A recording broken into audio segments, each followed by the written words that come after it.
this video, I'm going to show you how to use the import range function here in Google Sheets. Now, the import range function is a very flexible function that helps you pull out datasets from a different spreadsheet. So let's say I want to pull out some datasets from this separate spreadsheet and from these different tabs. We're going to do that with the import range function. Let's get started. So put in your equal sign, type in import range, or select it right here. Now we're going to need the spreadsheet URL again because it's a different spreadsheet. So we're going back to the other spreadsheet, copying the URL at the top, Control C or Command C, and now pasting it Command V or Control V.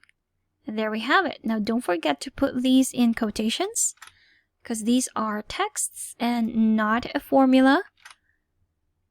Now for the comma and our range string. So for our first tab right here, we have the tab name of Form 1 and our range is A1 to E6. Let's put that in quotation marks as well. Form space 1 exclamation point indicating that it's the sheet's name, and now the range of A1 to E6. Closing quotation marks and closing parentheses. If we press enter, we've successfully imported this dataset from another spreadsheet. Now let's make it more dynamic and create a data validation with the use of a drop-down. Since we have 3 tabs, we can choose from Form 1, Form 2, Form 3, and it will just appear those datasets once we select it from the drop-down. So let's add our drop-down first. Go to Insert, select drop-down, or you can also go to Data, select Data Validation, and select drop-down as well. We have our drop-down now, and our options would be our tab names, which is Form 1, Form 2, and Form 3. Let's click on Done, and if we click on our drop-downs, we have 3 options to choose from. Time to edit our formula. Now, as you see in our formula, we have a very long URL here that makes it a little bit difficult to edit our formula. So what we can do is to copy this URL, Control C or Command C again, paste it somewhere here with Control V or Command V. So now we can do a cell reference instead of putting the entire URL itself right here. So let's erase that and click on K1. If we press enter, it will still give us the same results. Now for our data validation, we're going to reference again this cell for our forms. So we're going to delete the Form 1, put in our cell reference right here, and put the and sign, which will help us combine our cell reference and our text. Now if we press enter, will still give us the same results even though we haven't chosen one yet. But if we go to Form 2, it will give us Form 2. Now, if we go back to our other spreadsheet, we'll see that Form 2 has more than just 6 rows. In Form 1, we only have 6, Form 2, we have 9, and in Form 3, we have 7. So in our formula right here, if we check on it, it will only pull the data from until E6. So if we delete that and make it an open-ended reference, it will include everything and not just from until E6. So as you see here in our Form 2 right now, we have 9 rows. If we go to Form 3, we have 7 rows. And there you have it. Now what if you want to combine these 3 tabs in one sheet or one tab as well? You can also do that with the import range. So let's go ahead and start our formula. We're just going to do it in the same spreadsheet. Equal sign, type in import range or select it again right here. Choose your cell reference, which is your URL, comma.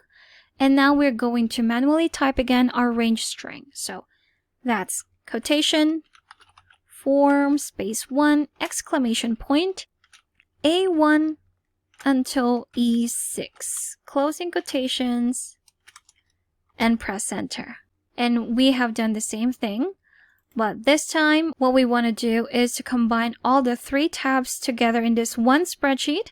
We're going to do that by creating an array formula using our import range function. So we're going to copy this formula, Control C or Command V. After that, we're going to put in a semicolon, which is our array syntax for adding the next set of data into the current set of data. Paste again. This time, we're going to edit that into form 2.